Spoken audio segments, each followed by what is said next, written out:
The stars had always seemed peaceful to the people of Earth. For thousands of years, humans had looked up at the night sky and wondered if they were alone. They built telescopes. They sent probes into space. They dreamed of meeting other life forms among the stars. They should have been more careful about what they wished for. The Galactic Dominion had existed for over 10,000 years. It was an empire that stretched across 47 star systems. Hundreds of species lived under its rule. Some had joined willingly. Most had not. The Dominion did not ask for permission. It simply took what it wanted.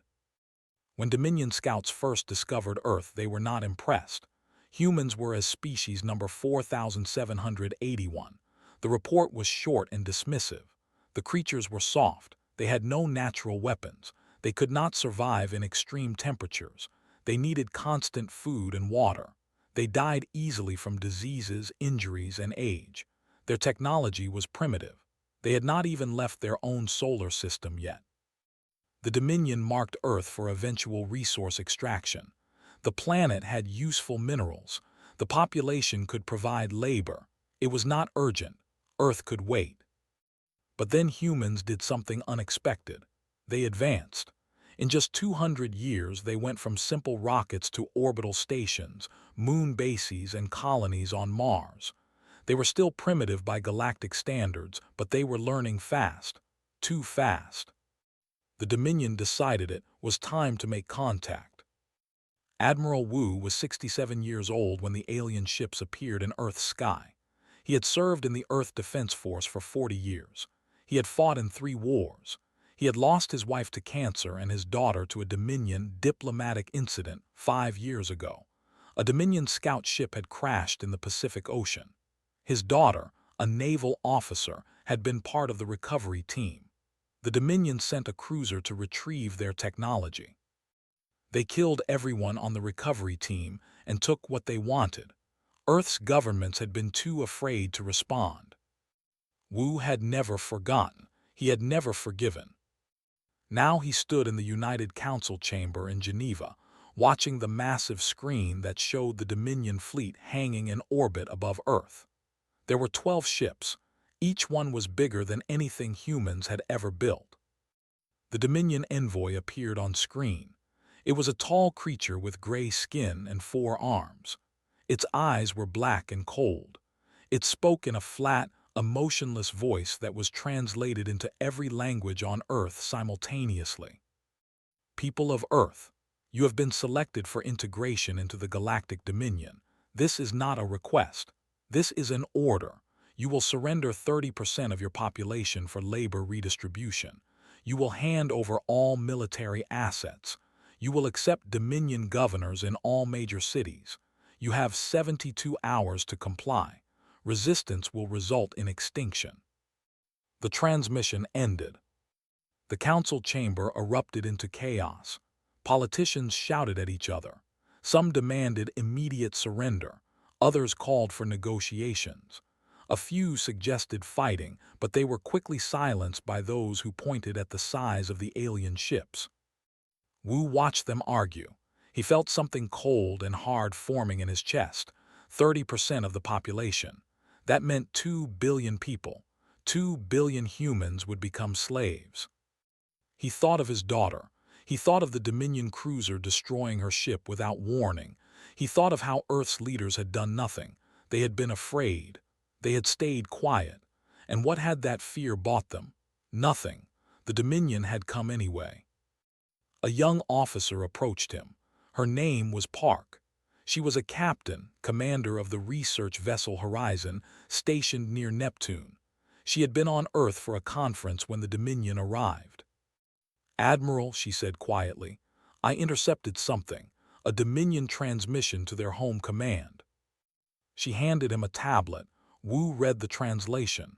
His face became very still. The transmission was simple. It was a report about Earth. It said that humans would likely comply. Most species did, but compliance would not save them. The Dominion had learned that compliant species made poor slaves. They had no spirit. They broke easily. So the Dominion had a policy. Species that surrendered peacefully were harvested completely within 10 years. Every single individual was taken. The planet was then stripped of resources and abandoned. 30% was just the beginning. The Dominion wanted everything. Wu looked at Captain Park. Does anyone else know about this? Not yet, sir. Show me where you found it.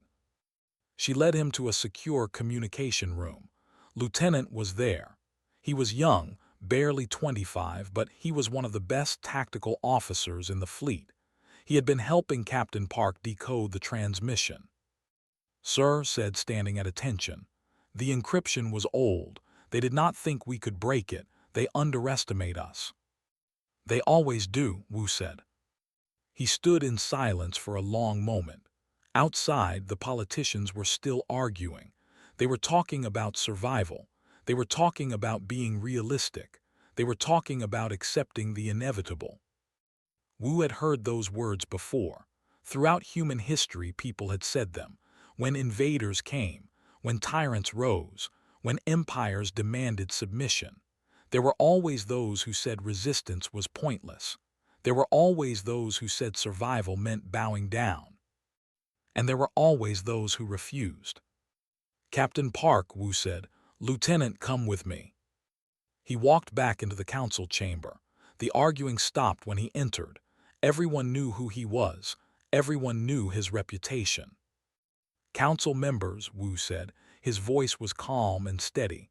I have new information. The Dominion does not want 30% of us. They want all of us. Surrender means extinction, just slower. He transmitted Captain Park's findings to every screen in the chamber. Silence fell. I am an old man, Wu continued. I have lived a full life. I have lost people I love to these creatures. So let me tell you something that my grandfather told me and his grandfather told him. Humans do not surrender, we never have. Every time someone tried to conquer us, we fought. Sometimes we lost. Sometimes we died, but we never stopped fighting. And eventually we won, every single time. He looked around the room at the frightened faces. The Dominion thinks we are weak because we are soft. They think we are primitive because we are young. They think we will surrender because other species did. They are wrong. They do not know us. They do not know what we are capable of. They do not know that the most dangerous creature in the universe is a human being with nothing left to lose. The council voted that night. The result was unanimous. For the first time in galactic history, a primitive species sent a formal response to the Dominion. It was short. It was clear. It was something the Dominion had never received before. We decline your offer. This means war. In orbit above Earth, the Dominion commander read the message 3 times. He did not understand. No species had ever refused. No species had ever been foolish enough to fight back. He reported to his superiors that the humans were insane. They were primitive creatures who did not understand their situation. They would learn. The Dominion would teach them. But deep in his mind, in a place he did not want to look, the commander felt something strange, something he had not felt in a very long time. He felt doubt. The message from Earth traveled across the stars at faster-than-light speed. It reached the Dominion High Command in less than a day. Grand Overseer X read it while eating his morning meal. He stopped chewing. He read it again. Then he laughed. It was a deep, rumbling sound that echoed through his command chamber. His aides looked at each other nervously. They had never seen the Grand Overseer laugh before. These creatures, X said, wiping his eyes. These soft, pink, primitive creatures. They have declared war on us, on the Galactic Dominion, on an empire that has crushed 4,000 species. He threw the message onto his table. Send a single cruiser, the Hammer of Justice. Tell Commander to discipline them, destroy one of their cities, kill a few million. They will surrender quickly after that. The order was sent. The Dominion forgot about Earth and moved on to more important matters. On Earth, Admiral Wu was not laughing. He was working. In a secret facility deep beneath the mountains of Korea, A team of scientists had been working on something for 20 years. When the Dominion scout ship crashed in the Pacific, humans had recovered more than just bodies. They had recovered technology, engines, weapons, computers, things that were centuries ahead of anything on Earth. Dr. Shin led the research team. She was 53 years old, brilliant, and very tired. For 2 decades, she had been trying to understand alien technology that made no sense. She had failed more times than she could count. Her hair had turned gray. Her eyesight had gotten worse, but she had never given up. And slowly, piece by piece, she had figured it out.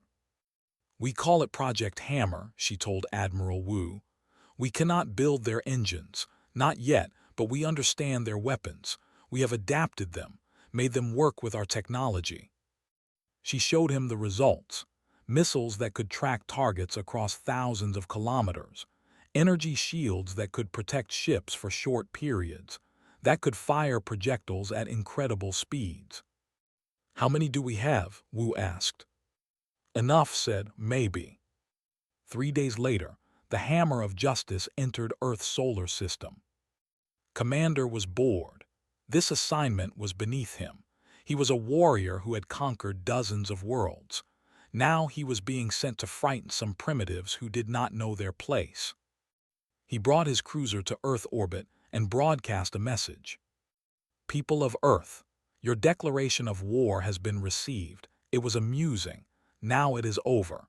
You will select one of your cities for destruction. You have 1 hour. If you do not choose, we will choose for you." He leaned back in his command chair and waited. He expected panic, crying, begging. That was what always happened. Instead, he received a response from Admiral Wu. "We have made our choice, your ship." Frowned, "What does that mean?" His tactical officer's eyes went wide. "Commander, energy signatures, everywhere. The planet's surface, the orbital stations, the moon base, they are all charging weapons." "Impossible," said. "They have no weapons that can hurt us." The first missile hit before he finished speaking. It was not one missile. It was 4,200 missiles, launched simultaneously from every military installation on Earth.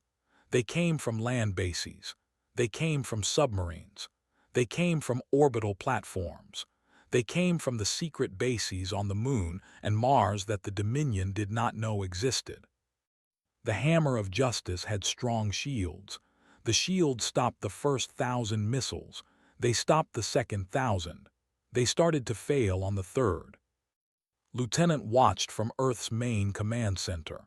He was counting the hits on his tactical display. His hands were shaking, but his voice was steady. "Shield failure in 30 seconds, he reported. "Hull breaches on decks 7 through 12. Their engine power is dropping." Admiral Wu stood with his arms crossed. "Hit them again." The second wave was different. These were not missiles. These were kinetic bombardment rods. Tungsten rods the size of telephone poles dropped from orbit at incredible speeds. They had no warheads. They did not need them. Physics was their weapon. An object moving that fast carried more energy than a nuclear bomb. The rods hit the Hammer of Justice like the fist of an angry god. The great cruiser, pride of the Dominion fleet, broke apart. Its engines exploded. Its hull shattered. Pieces of it burned in Earth's atmosphere for hours, lighting up the night sky. Commander's last transmission was 3 words long. "This is impossible." The battle had lasted 17 minutes. On the Dominion, Grand Overseer X received the news. He stared at the report for a very long time. He was not laughing anymore. "How?" he asked quietly. "How did primitives destroy a Dominion warship?" His intelligence officer was nervous. "We do not know, Grand Overseer. Their weapons should not have been capable of penetrating our shields, but they were. And there were so many of them. They launched everything they had at the same moment. Perfect coordination. No hesitation." "No hesitation," X repeated. "They knew they might fail, they knew we might destroy them, and they attacked anyway." He stood up and walked to the great window of his chamber. Outside, The lights of the capital city stretched to the horizon. The Dominion had ruled for 10,000 years. They had conquered countless species. No one had ever defeated them. Until now. Send a proper fleet, X said. 12 capital ships, 400 support vessels, enough to burn their entire planet. Yes, Grand Overseer, and the ground forces. X thought about it. Send 5 million troops. We will occupy their world. We will find out how they did this. We will make sure no one ever does it again. His aide bowed and left to give the orders. Alone in his chamber, X looked at the image of Earth on his display.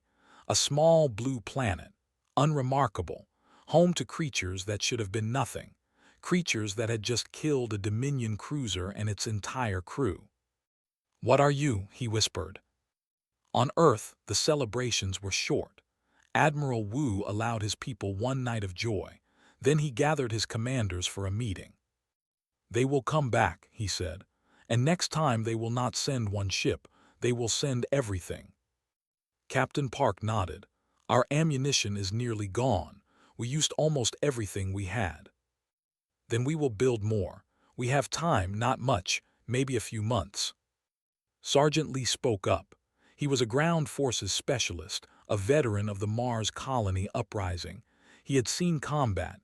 He knew what was coming. "Sir, even if we destroy their fleet, they will send ground troops. Millions of them. Our population is 8 billion, but most of them are not soldiers. How do we fight an army of millions?" Wu looked at him. "We make them soldiers." "Sir." "Every human who can hold a weapon learns to use it. Every city becomes a fortress. Every street becomes a... We do not wait for them to come to us. We make them pay for every inch of ground." The room was silent. "I will not lie to you," Wu continued. "Many of us will die, maybe most of us, but our children will be free, and the galaxy will know that humans do not kneel. Not now, not ever." Dr. Shin was the last to leave the meeting. She stopped at the door and looked back at the Admiral. "Do you really think we can win?" she asked.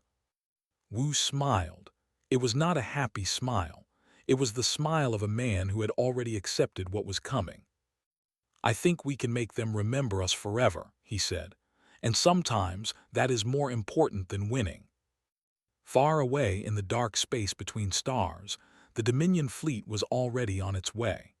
400 ships, carrying 5 million soldiers, with orders to crush humanity once and for all. They still did not understand what they were facing.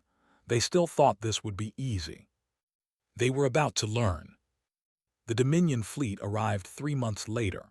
400 ships filled the sky like a plague of metal locusts. 12 capital ships, each one 10 times larger than the cruiser humanity had destroyed. Support vessels beyond counting. Troop transports carrying 5 million soldiers. Admiral Wu watched them come. Earth's orbital defenses were stronger now. Dr. Shin's team had built more weapons, more shields, more missiles, but it was not enough. Wu knew it was not enough. "All stations prepare to engage," he ordered. The battle for Earth's orbit lasted 6 hours. Humanity fought with everything they had. Captain Park led the orbital defense platforms, coordinating fire from dozens of stations. Lieutenant directed the fighter squadrons, sending hundreds of small ships against the enemy fleet. They destroyed 30 Dominion vessels. They damaged 100 more. But the Dominion kept coming. One by one, the orbital stations fell silent. The fighters were overwhelmed. The defensive platforms burned. By the end of the 6th hour, Earth had no fleet left. The sky belonged to the enemy. The Dominion began their landing. Grand Overseer X watched from his flagship as transport ships descended through Earth's atmosphere.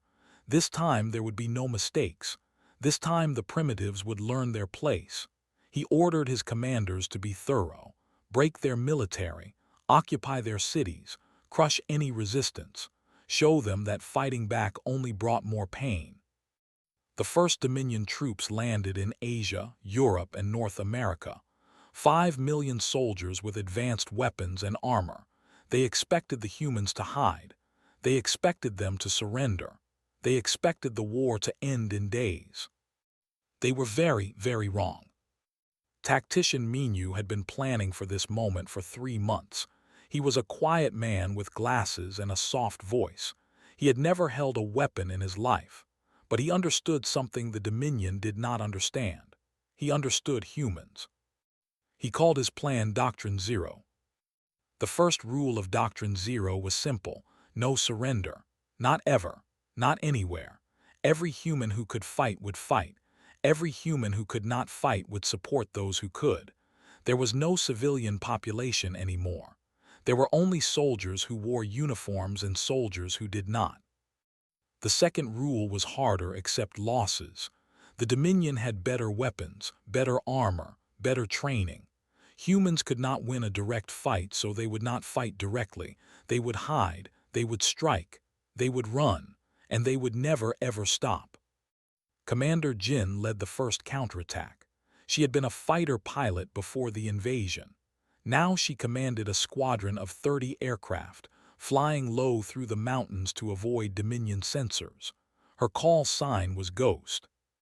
Remember the mission, she told her pilots. Hit the supply depot, destroy everything, do not stop for anything. And if we are shot down, one pilot asked, then make sure you crash into something important. The attack was suicide. Everyone knew it. They flew anyway. 23 pilots died that day, but they destroyed a Dominion supply depot that held ammunition for an entire army group. Jin survived, her aircraft barely flying, trailing smoke and flames. She landed in a field where resistance fighters pulled her from the burning wreckage. How many? She asked. 18 supply ships destroyed, ammunition for half their northern force. Jin closed her eyes. 23 friends dead, 18 ships destroyed. Was it worth it? She thought of her mother, who was hiding in a bunker beneath Seoul. She thought of her little brother, who had joined the resistance at age 16. She thought of her planet, occupied by aliens who saw humans as slaves and cattle. Yes, it was worth it. Field Medic worked in the underground hospitals that the resistance built beneath the cities. She was 28 years old. Before the invasion, she had been a nurse at a children's hospital. Now, she spent her days patching together wounded soldiers and sending them back to fight. One night, Dominion troops found her hospital. They came with weapons drawn, ready to execute everyone inside, told her patients to hide. Then she walked out to meet the enemy alone. I surrender, she said in their language. She had learned it from prisoners. I am the only one here, take me. The Dominion commander did not believe her. He ordered his troops to search the hospital. They found nothing. The patients had escaped through hidden tunnels while distracted the enemy. They took to an interrogation center. The Dominion wanted to know where the resistance hid. They wanted names, locations, plans. They used pain, they used drugs, they used threats. Told them nothing. After 3 days, she found a sharp piece of metal in her cell. She used it to cut through her restraints. When the guard came to take her for another interrogation session, she was ready. She killed him with his own weapon. She made it 3 corridors before they caught her again. The Dominion commander was amazed. This small, soft creature had been tortured for 3 days. She was bleeding. She had broken bones. She could barely walk. And yet she had killed one of his soldiers and tried to escape. Why do you keep fighting? He asked her. You cannot win, you know this. Looked at him with eyes that held no fear. Because you will have to kill every single one of us, she said. And we have 8 billion. You do not have enough bullets. They executed her the next morning, but her words spread through the resistance like fire, became a legend, a symbol, proof that humans could not be broken. 6 months into the occupation, the Dominion controlled 40% of Earth's surface. Their casualty rate was 300% higher than any invasion in their history. They had expected to pacify the planet in weeks. Instead, they were fighting for every street, every building, every room. Dominion soldiers began to break, Not their bodies, their minds. One soldier's final transmission was recorded and spread across the galaxy by Dominion intelligence trying to understand what was happening. They do not have claws, the soldier said. His voice was shaking. They do not have fangs, they cannot regenerate. A single shot kills them, they die so easily. So why do they keep coming? We killed 100 today. Tomorrow there will be 200. We burned their city. They fight from the ruins. We destroyed their army. Now the old ones fight. The young ones, the wounded ones. They fight with guns, with knives, with rocks, with their bare hands. His voice broke. There was a child today, maybe 10 years old. She threw a bomb at our transport. We shot her. She was smiling when she died. Smiling. What kind of creatures smile when they die? The transmission ended with the sound of gunfire.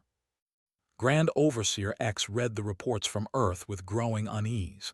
His generals kept promising victory. Every week they said the same thing. We are close. The resistance is weakening. One more push and they will break. But they never broke. X looked at the casualty figures. 100,000 Dominion soldiers dead. 200,000. 300,000. The numbers kept climbing. For a small, primitive planet with no real military, the humans were killing his troops at an impossible rate. He sent more soldiers, more ships, more weapons. It was never enough. On Earth, Admiral Wu received daily reports from the resistance. The news was always bad, cities destroyed, soldiers killed, ground lost, but there was other news too. Enemy supply depots burned, Dominion patrols ambushed, commanders assassinated. They are starting to fear us, Wu told his commanders. I can see it in their movements. They travel in larger groups. They do not enter certain areas. They have learned that humans fight back. But we are losing, Sergeant Lee said. Slowly we are losing. Yes, Wu admitted. If nothing changes, we will lose.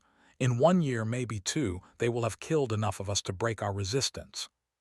Then what do we do? Wu smiled. We change something. He turned to Dr. Shin. Is it ready? Nodded slowly. The Defiance, our first faster-than-light ship, it is ready, barely, but it will fly. Good, Wu said. Then it is time to stop defending. It is time to attack. The room fell silent. Attack, Captain Park asked. Attack where? Their supply lines, their staging areas, their confidence. Wu's eyes were hard. They think this war is only on Earth. They are wrong. We are going to show them that nowhere is safe, not anymore. Deep beneath a mountain, hidden from Dominion sensors, a ship waited. It was ugly. It was cobbled together from human technology and stolen alien parts. It looked like it might fall apart at any moment. But it could fly faster than light. And it was filled with humans who had nothing left to lose. The Defiance was not beautiful. It looked like someone had welded together pieces from 10 different ships and hoped for the best, which was exactly what had happened. Engineer O had built it in a hollowed asteroid, working with whatever materials the Resistance could steal or make. He had not slept more than 3 hours a night for a year. It will fly, he told Admiral Moon, who would command the ship. I think. You think, raised an eyebrow. The engine is alien. The hull is human. The weapons are both. I have no idea if it will hold together at faster-than-light speeds. There is only one way to find out. Moon was 45 years old. She had been a cargo ship captain before the war. Now she commanded humanity's first true warship. 12 more ships waited behind the Defiance. All of them ugly. All of them barely functional. All of them crewed by volunteers who knew they might not come back. We know what we signed up for, she told her crew. If we die out there, we die free. That is more than the Dominion ever offered us. The fleet launched in the middle of the night, sneaking past Dominion sensors using routes that Spy Master Song had mapped over months of careful intelligence work. Was a ghost. He had spent the war slipping through enemy lines, planting bugs in their communications, and turning low-level Dominion workers into informants. He knew things about the Dominion that they did not know about themselves. Outpost Theta 7, he told Admiral Wu. It is their main supply hub for this sector. Every ship, every soldier, every weapon that comes to Earth passes through Theta 7 first. Destroy it, and you cut their supply line. How many ships defending it? 60 combat vessels, maybe more. And we have 12 ships. Smiled, it was not a nice smile. Yes, but we have something they do not expect. We have surprise. They do not know we can reach them. They do not know we are coming. The Defiance and its fleet traveled through faster-than-light space for 3 days. Inside the ships, crews prepared for battle. They checked weapons. They reviewed plans. They wrote letters to families they might never see again. Admiral Moon did not write a letter. She had no family left. The Dominion had killed them when they bombed her home city. All she had now was her ship, her crew, and her rage. All hands, she announced as they approached Theta 7. We are about to do something no human has ever done. We are attacking the enemy in their own space. They think they are safe here. They think we are trapped on Earth, waiting to die. Let us teach them how wrong they are. The human fleet dropped out of faster-than-light speed on the edge of the Theta 7 system. For a few precious seconds, the Dominion did not notice them. Their sensors were pointed inward, watching the supply depot, not outward watching for threats. Why would they? No one had ever attacked them here. All ships weapons free, ordered. The Defiance's main gun fired. It was designed by Dr. Shin based on alien technology. It launched a projectile at nearly the speed of light. The projectile hit a Dominion cruiser before its shields could activate. The cruiser broke in half. Then chaos erupted. Dominion ships scrambled to respond. Alarms screamed across the outpost. Commanders shouted orders. But the humans were already among them, firing at everything that moved. Sergeant Lee led the boarding teams. While the fleet distracted the defenders, shuttles raced toward the supply depot itself. 50 soldiers in each shuttle. Their mission was simple: land on the depot, plant explosives, and get out. Simple did not mean easy. Shuttle took 3 hits on the way in. Half his team was dead before they reached the depot. He landed anyway. The survivors charged out, firing at the Dominion troops waiting for them. Move, shouted. We have 10 minutes. They fought through corridors filled with smoke and screaming. Dominion soldiers fell. Human soldiers fell, took a hit to his leg but kept running. There was no time to stop. There was never time to stop. They reached the depot's core. It was a massive chamber filled with crates of ammunition, weapons, and supplies, enough to keep the Earth invasion going for months. Plant the charges, ordered. His team worked fast. Explosives on the support pillars, explosives on the ammunition crates, explosives everywhere they could reach. Sir, one of his soldiers called. Enemy reinforcements coming. How long do we have? 2 minutes, maybe less. Looked at the charges. They needed 3 more minutes to finish. He made a decision. Everyone out, I will finish here. Sir. That is an order, go now. His team argued for 5 precious seconds.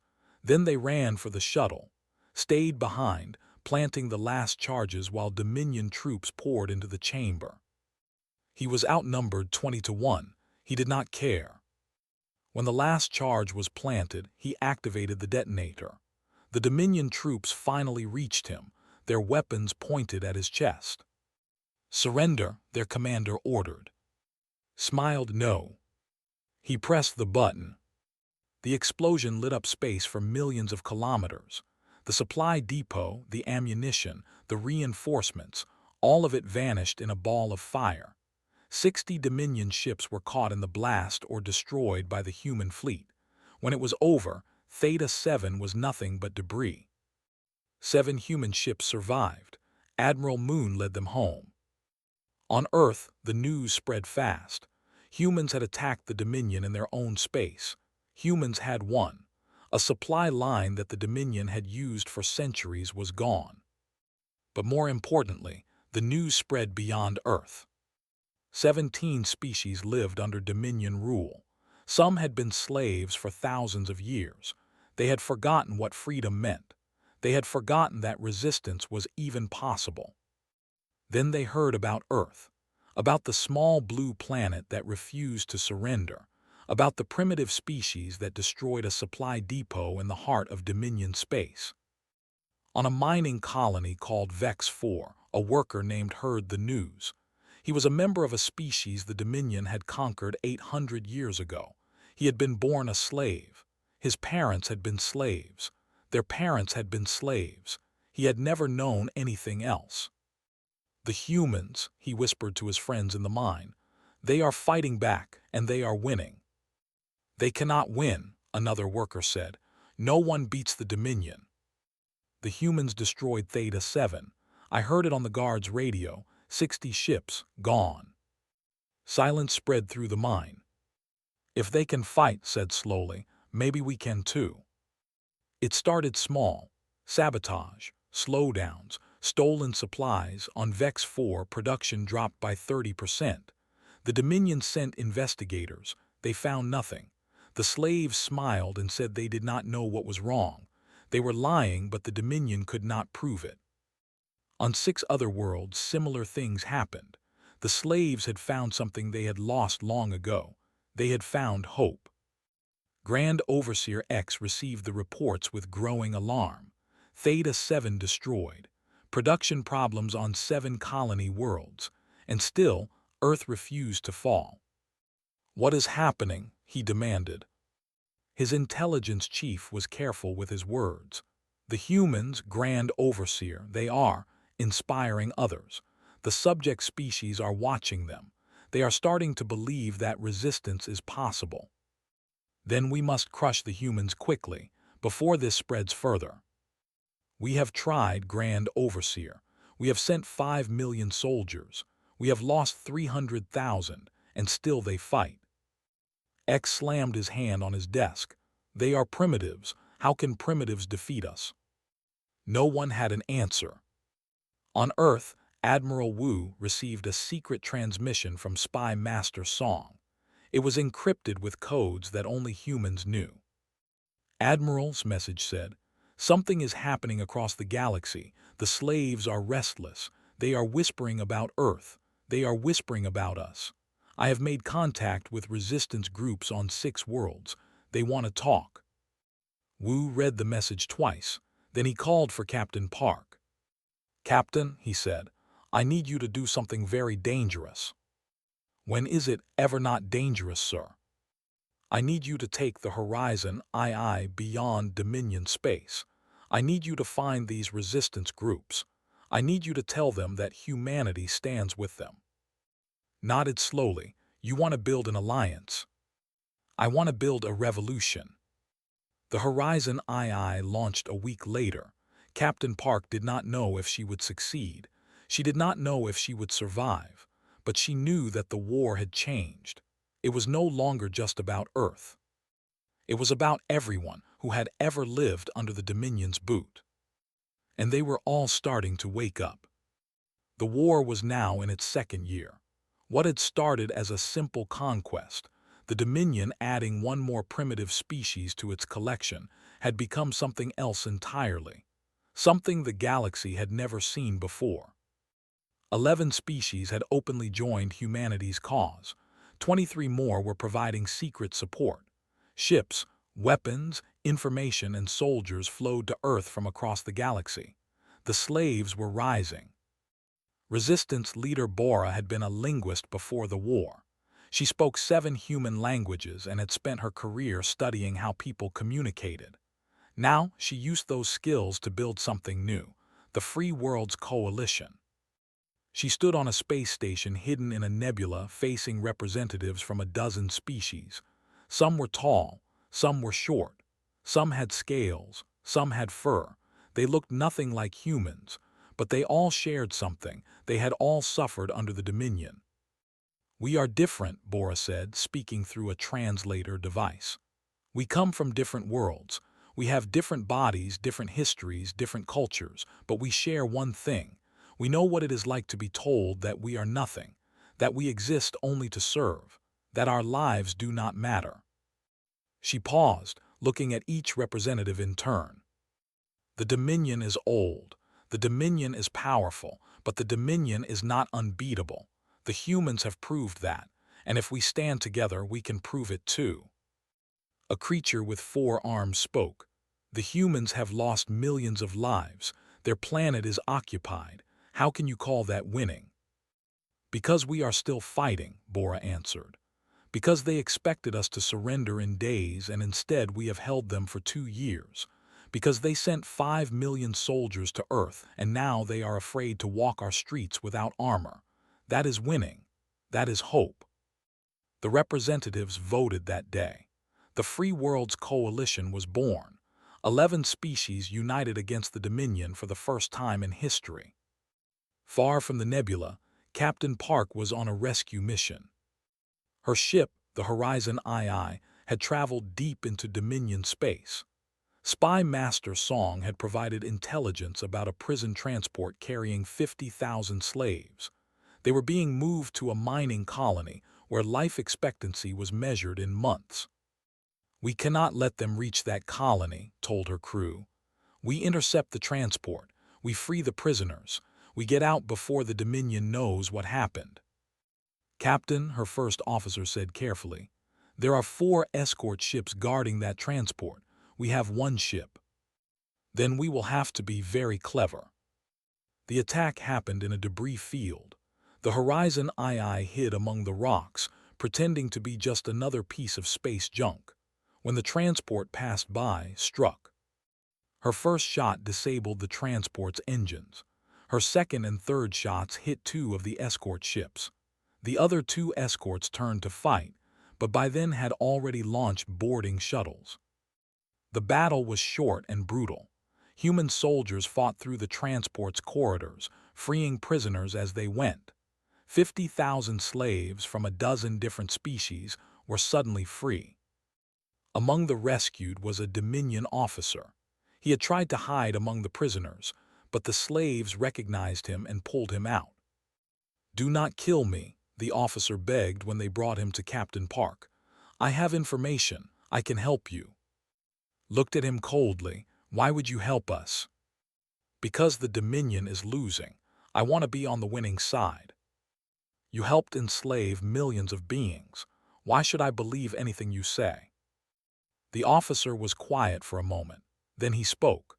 The Dominion High Council is breaking apart. 3 of 7 counselors want to negotiate peace with the humans. 2 want to destroy Earth completely, even if it takes half the fleet. 2 want to flee to unexplored space and abandon the Empire entirely. They cannot agree on anything. The Grand Overseer is losing control. Studied his face. He was afraid, he was desperate, but he was also telling the truth. She could see it. Tell me more, she said. The intelligence changed everything. Admiral Wu read the defectors' report 3 times. The Dominion was fracturing. Their leaders were fighting each other. Their soldiers were demoralized. Their subject species were in open rebellion. For the first time since the war began, victory seemed possible. Wu called a meeting of all coalition commanders. They gathered on a carrier ship far from any Dominion sensors. 11 species, united by a common cause. We have an opportunity, Wu told them. The Dominion is weak, weaker than they have been in centuries, but if we wait, they will recover. They will consolidate power. They will crush the rebellions one by one. He activated a holographic display. It showed a planet at the center of a vast network of trade routes and military bases. This is the Dominion, the seat of their power. If we destroy their leadership, their empire will collapse. The room erupted in protests. That was madness. The Dominion had hundreds of ships defending it. They had orbital platforms. They had ground defenses built over thousands of years. Diplomat stood up. He was humanity's first ambassador to the coalition, a former teacher who had learned to speak for his entire species. I understand your fear, he said calmly. I share it. We are asking you to risk everything on one attack. If we fail, we die. If we fail, our peoples die. The stakes could not be higher." He paused, letting the weight of his words settle over the room. "But I want to tell you something about humans. We are not the strongest species in the galaxy. We do not live the longest or breed the fastest. By any measure, we should have been conquered easily." His voice grew stronger. "Do you know why we survived? Because we refused to accept that we could not win. When the Dominion came, we were told that resistance was pointless. We fought anyway. When they destroyed our fleet, we built a new one. When they occupied our planet, we made them pay for every inch. We fought because we believed that freedom was worth dying for, and because we fought, others believed too." He looked around the room at the alien faces watching him. "You are here because you saw what humans did and you wondered if you could do the same. You can. We have already done the impossible. We have already built an alliance that the Dominion said could never exist. Now we must finish what we started." The room was silent. Then, one by one, the representatives began to nod. On the Dominion, Grand Overseer X stood before the High Council. The chamber was ancient, built when the Dominion was young and the galaxy was waiting to be conquered. Now it felt like a tomb. "The Coalition fleet is gathering," his intelligence chief reported. 400 ships from 12 species. They are preparing to attack." Counselor slammed her hand on the table. "Then we destroy them, send every ship we have." "We do not have enough ships," X said quietly. "Half our fleet is tied down suppressing rebellions. A quarter is guarding our border territories. We have perhaps 200 ships available for defense." "Then recall them. Let the rebellions burn." "If we do that, we lose 30% of our territory. The Empire will never recover." Another counselor, an old creature named, spoke slowly. "Perhaps it is time to negotiate. The humans have shown themselves to be formidable. Perhaps we can reach an agreement." "You would bow to primitives?" demanded. "I would survive," replied, "which is more than we will do if we continue this war." The council argued for hours. They could not agree. They could never agree anymore. Finally, X raised his hand for silence. "We will defend he said. "We will gather what ships we can, and we will pray that it is enough." "And if it is not?" asked. X looked at him. His eyes were tired. For the first time in his long life, the Grand Overseer of the Galactic Dominion looked old. "Then we will learn what the humans have known all along," he said. "We will learn what it is like to lose." In a hidden shipyard deep in Coalition space, Admiral Wu watched the fleet assemble. 400 ships from 12 species. The largest force ever gathered against the Dominion.